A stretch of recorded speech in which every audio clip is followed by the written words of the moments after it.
There's something weird about the woods today. Bert kneeled down to inspect a nearby pile of leaves. 2 days go by, and nothing as much as a stray rat has stepped into any of my traps, he thought to himself.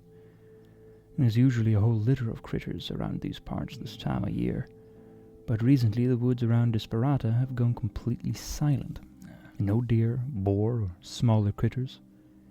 Come to think of it, he had not even seen any bugs for quite some time now either. The hell could be the cause? A large migration, perhaps? But insects don't migrate, do they? It had been around 6 days since something fell down into Disparata, though he didn't know much about it. But hey, the city was still standing, so it could not have been something too bad, right? Bert grabbed hold of his gear and began walking back home. It was probably just a fluke. There would surely be something tomorrow, he thought, as he made his way through the underbrush. However, at that moment, a sudden snap rang through the wind. Bert's hand immediately grabbed hold of his handy short sword and stood still. A long moment passed as he remained silent in tense anticipation. Yet nothing erupted from the nearby brush. Instead, an eerie still began creeping into the back of his mind. He laughed nervously to himself. Ironic. Here I was wishing something would happen. Bert began to slowly walk in the direction of the noise. And peering past a tree, he could see something glimmering in the sunlight. The faint yet radiant light bounced off a sharp object. Bert was perplexed, and yet a strange longing formed in his mind, an overwhelming curiosity to pick up that thing in the grass. He quickly looked around before stumbling forward and kneeled down before the object.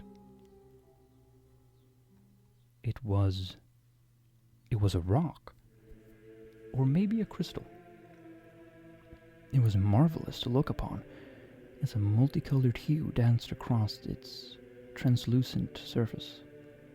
Bert stretched out his hand and caressed it, but to his surprise, the stone was slightly wet to the touch.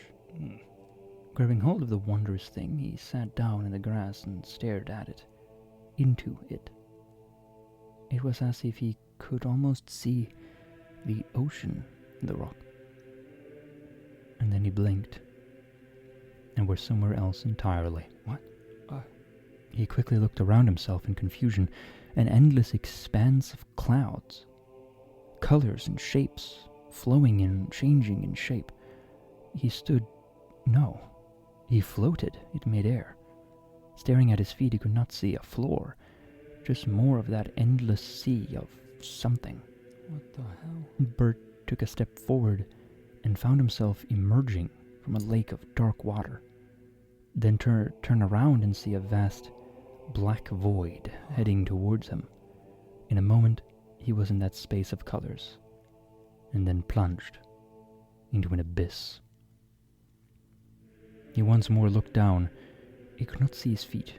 Wait, he could not see his hands either. A sharp pain rang through his mind. It was becoming harder to breathe.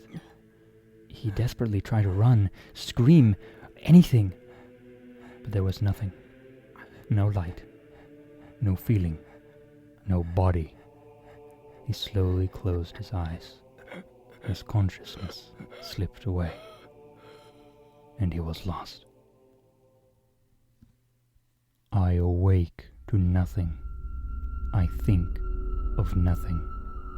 I scream, yet there is no sound. I open my eyes and still can't see.